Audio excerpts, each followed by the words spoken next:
وہاں پر بھی صدیق اکبر رضی اللہ تعالی عنہ امت کو اس اختلاف سے بچانے کے لیے بھی صدیق اکبر رضی اللہ تعالی عنہ نبی اکرم صلی اللہ علیہ وسلم کی ارشاد گرامی پیش کرتے ہیں،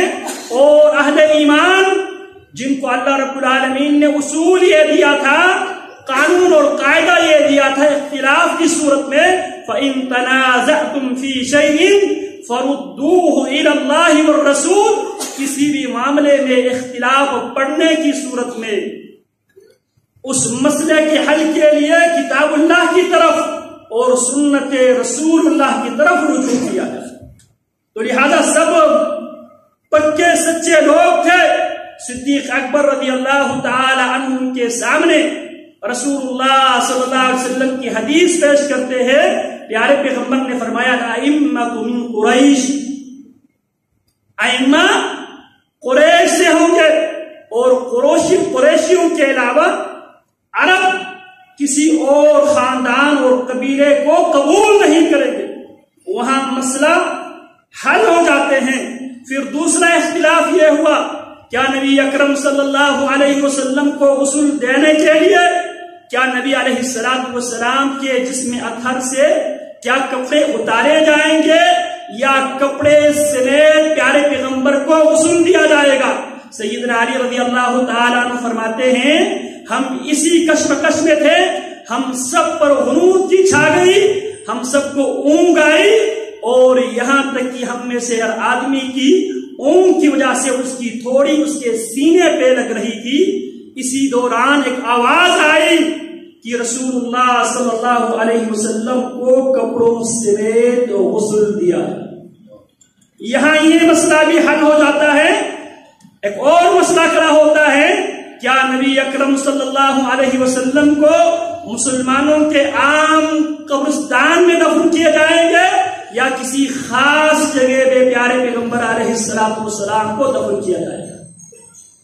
صدیق اکبر رضی اللہ تعالی عنہ یہاں بھی حدیث پیش کرتے ہیں، رسول اللہ صلی اللہ علیہ وسلم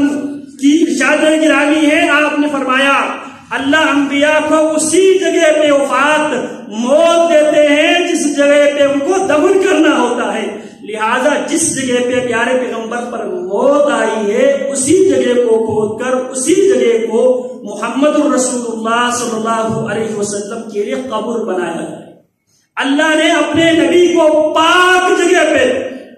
پاک جگہ سے اللہ نے اپنے نبی کی روح دی ہے، لہذا اسی پاک جگہ میں محمد الرسول اللہ صلی اللہ علیہ وسلم کو دفن کیا۔ چنانچہ جس بستر پہ پیارے پیغمبر علیہ السلام وفات پائے تھے اس بستر کو ہٹا کر اسی جگہ کو کھودا گیا۔ ایک اور مسئلہ کھڑا ہوتا ہے، کیا پیارے پیغمبر علیہ السلام کے لیے جو قبر ہے وہ شرک والی قبر بنایا جائے گا یا لحد والی قبر؟ صحابہ کرام کے درمیان اتفاق یہ ہوتا ہے، مدینے میں دو گورکن ہوا کرتے تھے، ایک شرک والا قبر بناتا تھا، دوسرا لحد والی قبر بناتا تھا۔ تو فیصلہ یہ طے ہوا ہم دونوں کی طرف پیغام بھیجتے ہیں، ان میں سے جو پہلے آئے، اگر شرک قبر بنانے والا پہلے آئے تو ہم پیارے پیغمبر کے لیے شرک والی قبر بنائیں گے، اگر لحد بنانے والے گورکن اگر پہلے آئے تو پیارے پیغمبر کی قبر لحد ہوگی۔ خیر، جناب ابو طلحہ رضی اللہ تعالی عنہ لحد والی قبر بنانے کے ماہر تھے، جب دونوں کی طرف پیغام بھیجا گیا، جناب ابو طلحہ پہلے وقت تشریف لاتے ہیں تو یہ مسئلہ بھی حل ہو جاتا ہے۔ پھر ایک اور مسئلہ ہوا، کیا اللہ کی نبی علیہ السلام پہ نماز جنازہ پڑھایا جائے گا؟ صدیق اکبر رضی اللہ تعالیٰ عنہ فرمانے لگے ہاں، لیکن طریقہ کار یہ ہوگا دو تین افراد جائیں گے اور وہ اپنی اپنی طور پر نماز پڑھیں گے۔ پھر پیارے پیغمبر علیہ السلام کے تدفین کے بعد ابو بکر رضی اللہ تعالیٰ عنہ خلیفہ نامزد ہونے کے بعد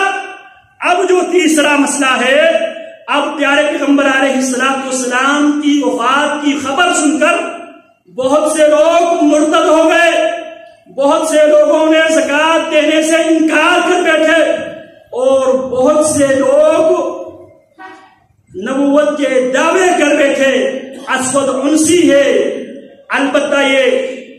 مسیلمہ کذاب رسول اللہ صلی اللہ علیہ وسلم کے زمانے میں ہی